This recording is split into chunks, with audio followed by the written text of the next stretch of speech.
다 함께 사도신경으로 우리의 신앙을 고백하시겠습니다.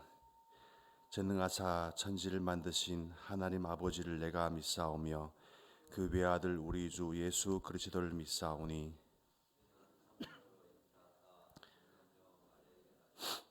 본디오 빌라도에게 고난을 받으사 십자가에 못 박혀 죽으시고 장사한 지 사흘 만에 죽은 자 가운데서 다시 살아나시며 하늘에 오르사 전능하신 하나님 우편에 앉아 계시다가 저리로서 산자와 죽은 자를 심판하러 오시리라. 성령을 믿사오며 거룩한 공회와 성도가 서로 교통하는 것과 죄를 사하여 주시는 것과 몸이 다시 사는 것과 영원히 사는 것을 믿사옵나이다. 아멘. 찬송가 357장을 다 함께 부르시겠습니다. 357장입니다.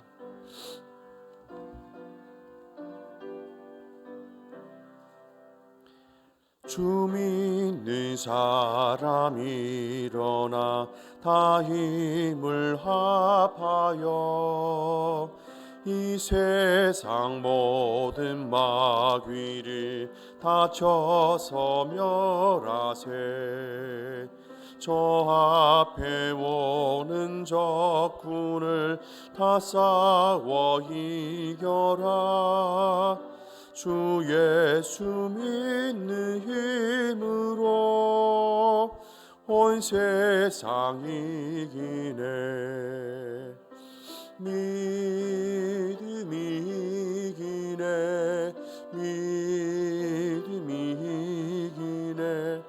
주 예수를 믿음이 온 세상 이기네. 온 인류 마귀 괴율로 큰 죄에 빠져서 진리로 뒤를 뒤고서 늘 기도드리세.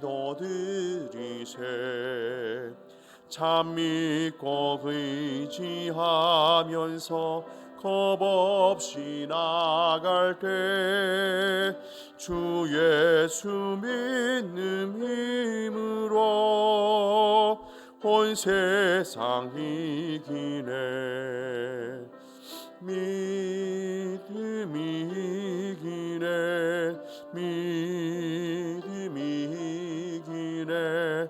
주 예수를 믿음이 온 세상 이기네. 끝까지 이긴 자에게 흰 옷을 입히고 또 영생 복을 주시니 이 어두운 세상 지나서 저 천성 가도록 주 예수 믿는 힘으로 온 세상 이기네. 믿음이 이기네. 믿음이 이기네. 주 예수를 믿음이 온 세상 이기네. 아멘. 함께 보실 말씀은 구약 성경 사무엘하 21장 15절로부터 22절까지 말씀이 되겠습니다. 구약 성경 사무엘하 21장 15절부터 22절까지 말씀이 되겠습니다. 찾은 말씀을 교독하시고 22절 말씀을 합독하시겠습니다. 블레셋 사람이 다시 이스라엘을 치거늘 다윗이 그의 부하들과 함께 내려가서 블레셋 사람과 싸우더니 다윗이 피곤하매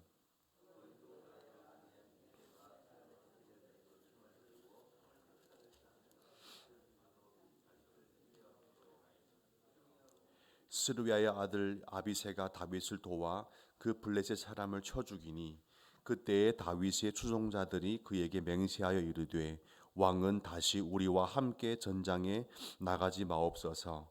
이스라엘의 등불이 꺼지지 말게 하옵소서 하니라.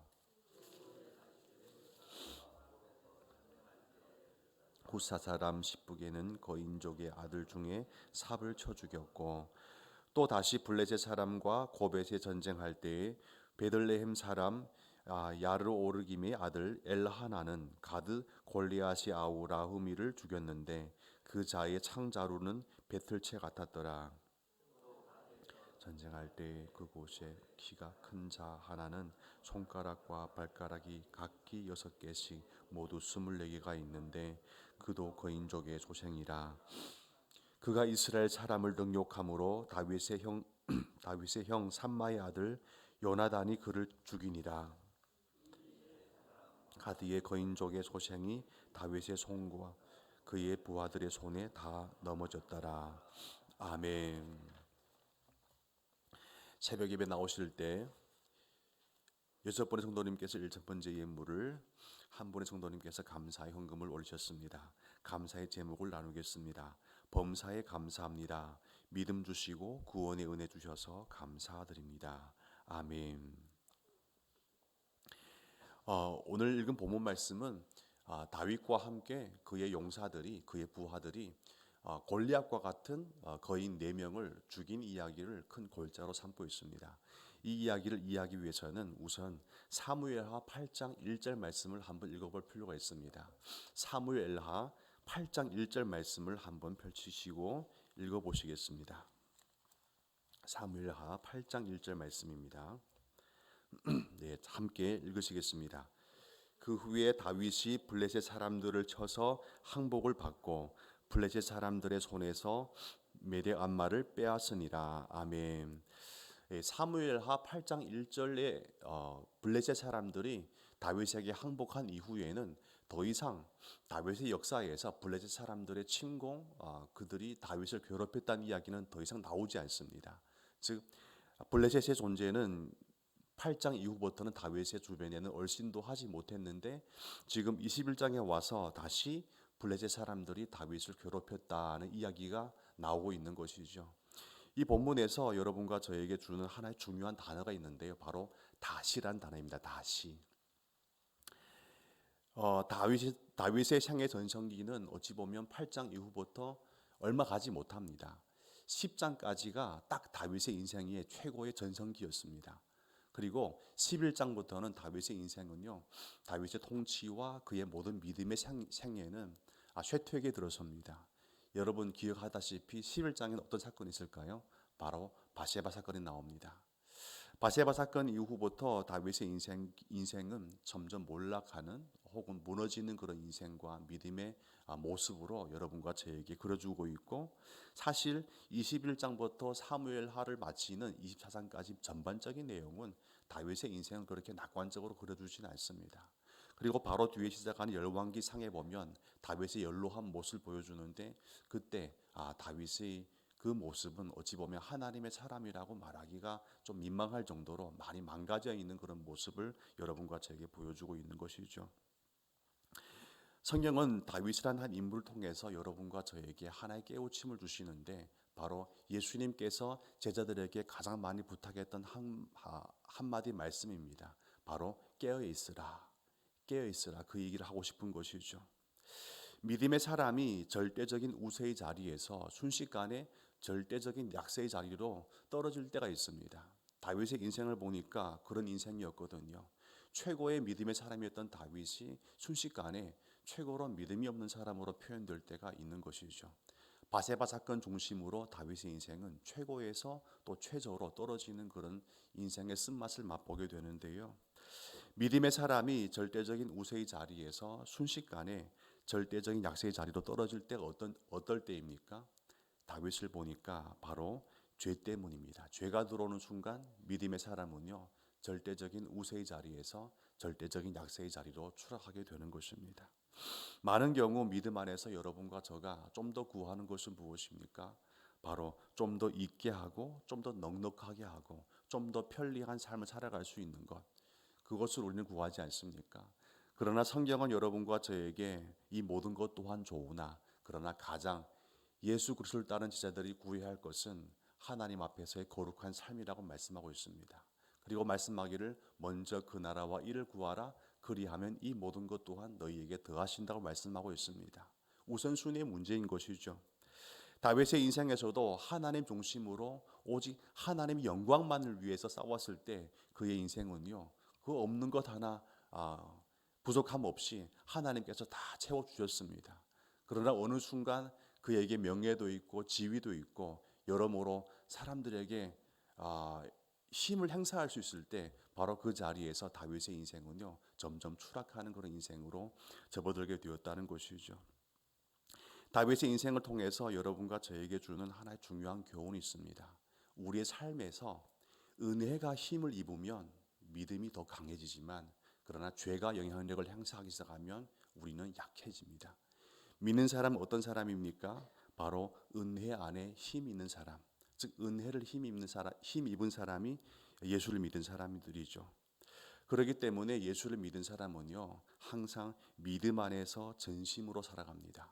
믿음 안에서 전심이다. 많은 경우 여러분과 저에게 구했던 것이 주어지는 그 순간 우리는 믿음 안에 전심하기보다는 오히려 믿음 안에서 방심할 때가 참 많더라고요. 그런 의미에서 고난은 여러분과 저에게는 참 여러모로 아픈 현실이지만 깨어있게 한다는 면에서는 참 축복인 것 같아요. 왜냐하면 믿음 안에서 전심해야 우리는 안심할 수 있거든요. 그러나 믿음 안에서 여러모로 풍요롭고 여유로워질 때 기도 응답이 많아진다고 해서 그 순간부터 방심하기 시작할 때 여러분과 저에게는요 그때부터 고난이 더 가중해지는 것이죠. 여러분 믿음은 전심할 때 든든히 다져지지만 방심할 때 믿음은 여러분과 저에게 오히려 부끄러움이 될 때가 참 많습니다. 여러분 믿는 일에 전심을 다하기를 바랍니다. 방심하지 마십시오. 사탄은 가벼운 존재가 아니기 때문에 그렇습니다. 믿음은 항상 전심으로 진심인 자에게 깊이 들어오지만 사탄은 방심하는 순간 바로 틈타서 들어오게 되어 있습니다. 다윗의 인생이 그것이 아닙니까? 그 순식간의 방심 때문에 그의 인생은요 더 이상 돌이킬 수 없는 어떤 그 약함에 들어간 것이 아니겠습니까? 오늘 하루도 여러분의 모든 삶의 형편이 어떻든지 간에 깨어있든지 더 깨어있든지 절대 방심하는 그 순간을 여러분 인생에 방치하지 않는 은혜가 있기를 바랍니다. 그리고 본문에 보면요 블레셋은 다시 4명이나 되는 큰 거인들을 모아서 이스라엘을 침공하는 모습을 여러분과 저에게 그려주고 있습니다. 거인들의 이름은요 비브노비고 또 두 번째 거인은 샵이고 그리고 세 번째 거인은요 골리앗의 아우 라흠이라고 불렀고요. 네 번째 거인은 이름은 나오진 않지만 손가락과 발가락이 6개씩 있는데 모두 24개나 되는 그런 거인이었다라고 이야기하고 있습니다. 이 거인들을 모아서 블레셋이 다시 다윗을 침공했다는 그런 이야기인데 본문에서 정말 주의 깊게 보아야 한 단어는 무엇일까요? 죽였다는 이야기가 아니고 바로 거인이라는 이야기입니다. 거인이 4번 등장하거든요. 예전 같으면 다윗 혼자서도 이 거인 4명을 넉넉히 이제 해치웠을 거예요. 왜냐하면 여러분 기억하다시피 다윗이 골리앗을 죽일 때 물맷돌을 몇 개 주었을까요? 호수몬에 5개나 주었습니다. 골리앗 한 명 이제 죽였으니까 남는 사람 몇 명일까요? 그때도 사실은 4명 있었다는 것이죠. 다윗의 안목에는요 이미 골리앗들이 다 있었어요. 골리앗과 똑같은 사람들이 다 있었음에도 불구하고 그때는 다윗이 죽인 사람은 골리앗 한 사람이었던 것이죠. 예전 같았으면 다윗 혼자서도 넉넉히 해치웠겠지만 지금의 다윗의 모습은 전혀 그렇지 않습니다. 다윗이 처한 현실은요 본문의 1절에 보니까 지칠 대로 지쳐 있다라고 표현되어 있습니다. 그리고 다윗이 거인들에 의해서 죽을 뻔했다, 죽임 당할 뻔했다 이렇게 표현하고 있습니다. 기독교인 즉 성도들을 가장 지치게 할 때가 어떨 때일까요? 우리의 삶이 너무나 힘들어서 저를 경험해 보니까 너무 힘들다고 우리의 마음과 영혼도 지치지 않더라고요. 가장 지칠 때는요 죄의 문제가 해결되지 않을 때 그때 가장 지칩니다. 저의 경험에 의하면 그렇더라고요. 여러분 삶 가운데 기도 제목이 응답되지 않는다고 죽을 만큼 지칠 때가 오진 않더라고요. 오히려 그 순간순간 기도의 제목은 태산 같은데 여전히 해결되지 않는 죄의 문제를 두고 여러분과 저는 지치게 되는 것이죠. 다윗이 왜 지쳤을까라고 곰곰이 생각해 볼 때 그에게 문제가 너무 커서 문제 때문에 지친 게 아니고 다윗의 중심에는 해결되지 않는 죄의 문제가 있었던 것이죠. 그 죄가 다윗을 지치게 한 것이고 그 죄가 골리앗과 같은 4명의 거인 앞에서 다윗은 무기력한 존재로 비춰지게 하는 것입니다. 여러분의 인생에서 여러분을 가장 강력하게 지탱해 주는 것은 무엇입니까? 바로 거룩, 죄와 멀리하는 것. 그 하나만 있으면 여러분 문제는 더 이상 문제가 되지 않습니다. 그러나 그 문제가 해결되지 않는다면 아무리 작은 문제라 할지라도 여러분의 심령에 놓일 때는요, 그 문제가 뻥튀기처럼 키워져서 사탄은 그 문제를 태산처럼 크게 보이게 할 것입니다. 죄의 문제가 해결되지 않으면 사탄의 모든 문제는요, 우리한테 절대적인 문제로 보입니다. 그러나 죄의 문제가 해결되면 죄의 문제가 예수 그리스도 앞에서 우리에게 은혜의 해결의 문제, 은혜의 방편으로 해결될 수 있다면 그 죄의 문제는 더 이상 큰 문제가 되지 않습니다. 오히려 사탄 앞에서 문제도 크지만 나의 죄도 크지만 나를 구속하신 예수가 더 크다라고 신앙 고백할 수 있는 것이죠. 여러분의 신앙 고백은 무엇입니까? 사무엘상 17장에 보면 다윗이 골리앗을 물맷돌로 잡았을 때는요, 너무나 강력한 여호와 중심의 신앙이었습니다. 그러나 본문 이후부터는 다윗은 더 이상 여호와 중심의 신앙으로 살아갔다고 표현하지 않습니다. 물론 22장, 23장, 3장까지는 다윗의 신은 하나님 중심으로 그려져 있지만 그러나 그 뒤부터는 그렇지 않다는 것이죠. 골리앗을 잡았을 때 다윗의 몸은 아주 작았습니다. 소년이었어요. 소년. 얼마나 컸겠습니까? 그러나 다윗의 체구는 작았지만 그러나 믿음의 맷집은요 절대적으로 거인이었습니다. 여러분과 저는 삶 가운데 인생 살아가면서 여러모로 세상 속에서 여러분과 저는 왜소할 수밖에 없어요. 그러나 걱정하지 마십시오. 여러분과 저는 세상에서 왜소하지만 믿음 안에서는 왜소하지 않습니다. 여러분을 가장 강력하게 만들어주는 것은 세상 속에서 맷집을 키워가는 게 아니라 오히려 믿음 안에서 거인의 맷집을 키워갈 때 비로소 여러분 앞에 있는 골리앗도 다윗의 물맷돌에 쓰러졌듯이 여러분의 인생 앞에 있는 골리앗 같은 문제도 한 방에 쓰러뜨리는 그런 기적을 맛보할 줄로 믿으시기를 부탁드립니다. 반대로 골리앗 앞에서 사울 왕의 몸은 어땠습니까? 사울 왕은요 큰 사람이었거든요. 키가 너무 커가지고 수많은 사람 중에서도 돋보이는 그런 존재였습니다. 그럼에도 불구하고 소년 다윗은 믿음의 거인이었지만 사울 왕은 몸은 컸지만 믿음은 작았습니다. 이 사실은 무엇을 보여줍니까? 골리앗은 힘으로 죽이는 게 아니라 골리앗은 믿음으로 죽일 수 있는 것이죠. 그런데 지금 다윗이 골리앗의 형제들에게 사촌들에게 다시 한번 죽임을 당할 뻔했다고 표현하고 있습니다. 그리고 이 위협은 다윗이 해결한 게 아니라 다윗의 부하들, 즉 다윗과 함께 싸웠던 용사들이 해결했다고 말씀하고 있습니다. 저는 이 말씀이 궁극적으로 여러분과 저에게 주는 은혜와 복음이라 생각합니다. 많은 경우 이 문제는 그 누구누구에 부탁하지 않으면 해결되지 않는 것처럼 생각할 때가 많습니다. 그 어떤 신령한 기도 많이 하는 목사님 찾아가서 부탁해야만 해결될 것 같다. 그러나 여러분에게 하나님은요 똑같은 예수 그리스도의 구원을 주셨고 여러분에게 똑같이 예수님의 이름으로 기도할 수 있는 권능을 허락하여 주셨습니다. 그 누구가 기도하는 예수가 더 큰 게 아니고 여러분 지금 스스로 고백하는 예수 그리스도도 충분히 큽니다. 예수님을 편애하지 않습니다. 모든 분에게 똑같이 모든 이름에 뛰어난 이름을 주셨습니다. 그 이름을 부르는 자들에게는요 하나님의 아들이 되는 권세를 주신 것이죠. 그 어떤 사람은 하나님의 아들이 되고 그 사람의 기도하면 응답되는데 여러분의 기도하면 응답 안 됩니까? 그렇지 않습니다. 오늘 본문 보니까 원래 골리앗은 다윗이 죽여야 맞습니다. 그랬거든요. 그런데 오늘 본문 보니까 골리앗과 같은 존재들 다윗은 더 이상 죽이지 못합니다. 누가 죽였습니까?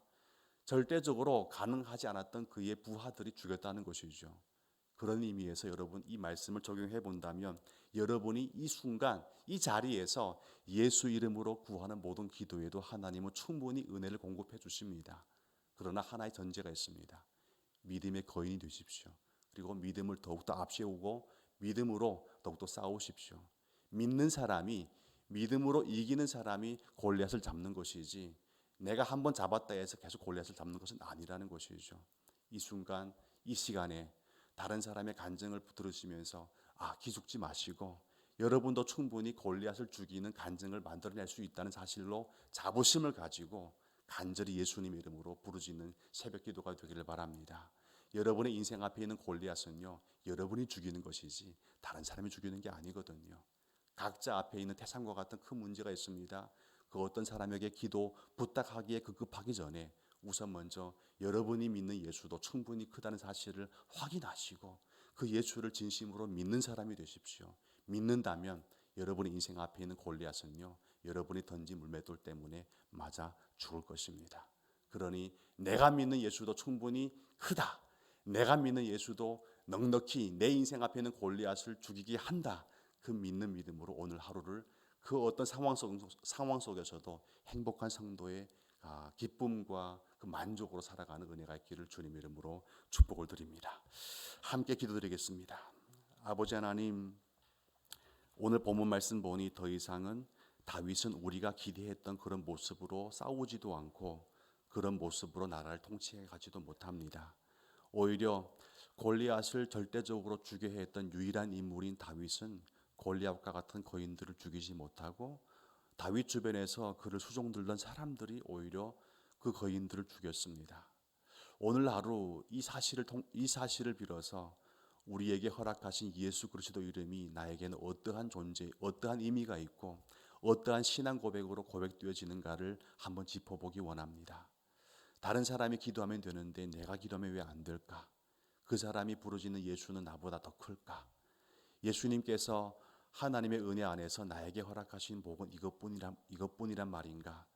여러모로 힘들고 지칠 때마다 다시 한번 짚어보게 되는 예수는 나에게 어떤 의미가 있는가를 다시 한번 깊이 깨닫게 하시어서 나에게 허락하신 예수님의 은혜는 충분하고 나에게 허락하신 예수로 기도하는 그 자리에는 넉넉히 능력이 임한다는 사실을 확인하여서 오늘 하루 내 앞에 있는 인생의 골리앗을 다른 사람의 손을 빌려 죽이는 것이 아니라 오히려 내가 믿는 예수를 통해서 그 신앙 고백과 기도를 통해서 넉넉히 잡아내는 은혜가 있는 하루가 되게 하여 주시옵소서. 그리하여서 그 사람은 간증이 있는데 나에게는 간증이 없다고 여러모로 절망하는 것이 아니라 오히려 스스로 인생 앞에 있는 예수를 꼭 붙잡고 오히려 나를 향한 하나님의 축복과 간증을 넉넉히 고백해내는 행복한 하루, 힘 있는 하루를 보내게 하여 주시옵소서. 모든 영광 주님께 돌리고 들어진 모든 예물에도 하나님의 은혜가 함께 넉넉히 있길 원하며 살아계신 예수님 이름으로 기도를 드립니다. 아멘. 하늘에 계신 우리 아버지여, 이름이 거룩히 여김을 받으시오며 뜻이 하늘에서 이루어진 것 같이 땅에서도 이루어지이다. 오늘날 우리에게 일용할 양식을 주옵시고 우리가 우리에게 죄진 자를 사여 준 것 같이 우리 죄를 사여 주옵시고 우리를 시험에 들게 하지 마옵시고 다만 악에서 구하시옵소서. 대개 나라와 권세와 영광이 아버지께 영원히 있사옵나이다. 아멘. 오늘 이 거인을 때려 죽인 4명의 용사들의 이야기를 통해서 여러분과 저에게 전달된 메시지가 있다면 그 메시지를 꼭 붙잡고 결단의 기도 한번 드렸으면 좋겠습니다. 더 나아가 나의 기도를 먼저 드리기 전에 공동체를 통한 우리의 기도를 먼저 하기를 원합니다. 기도의 제목을 나누겠습니다. 12월 14일부터 시작되는 축의 부흥 사경회를 믿음의 마음과 기도로 잘 준비하여 교회에서만 부흥회를 외치는 것이 아니라 오히려 우리 가정과 나의 모든 삶의 터전이 그 부흥의 영향을 받을 수 있도록 함께 기도했으면 좋겠습니다. 또 입시와 취업, 결혼과 임시 및 여러 기도의 제목으로 간구하는 자녀들의 앞길도 인도해 주시라고 한 조목 기도하고 올해 등록한 새가족분들의 교회 정착과 신앙 성장을 위해서 기도해 주시고 또 우리 주변에 있는 중환자실, 암 두 병을 위한 이모저모로 아픈 현실 가운데 있는 분들의 회복을 위해서 한 주먹 기도해 주시고 여러분의 개인 기도 제목으로 계속하여서 새벽 기도를 이어가시면 좋겠습니다. 함께 기도하겠습니다. 사랑의 아버지 하나님, 진심으로 감사합니다. 주님의 은혜 안에 나왔습니다. 주님의 은혜 안에 더욱더 우리의 마음과 귀와 심령을 열기를 원합니다. 이 시간 말씀을 허락해 주셨고 그 말씀 안에 꼭 저에게 허락한 말씀이 있다면 그 말씀의 빛을 붙잡고 다시 한번 다짐해보고 결단하는 은혜가 있도록 은혜를 베풀어 주시옵소서. 나의 기도를 급급히 하나님께 아뢰기 전에 우선 주기도문의 그 깊은 뜻을 따라서 우리를 통해서 전달된 하나님의 그 기도의 부탁을 다시 한번 마음을 모아서 드리기 원합니다. 공동체 기도 제목을 통하여서 하나님께서 공동체를 통해서 이루고자 하는 역사가 드러나게 하시고 더욱더 구체적으로 응답되게 하여 주시옵소서. 또 우리 개인의 기도 자리에 찾아오셔서 예수님의 이름으로 부르짖는 그 자리, 하나님의 평안과 응답의 기쁨, 또 함께함의 넉넉함이 맛보아질 수 있도록 은혜를 베풀어 주시옵소서.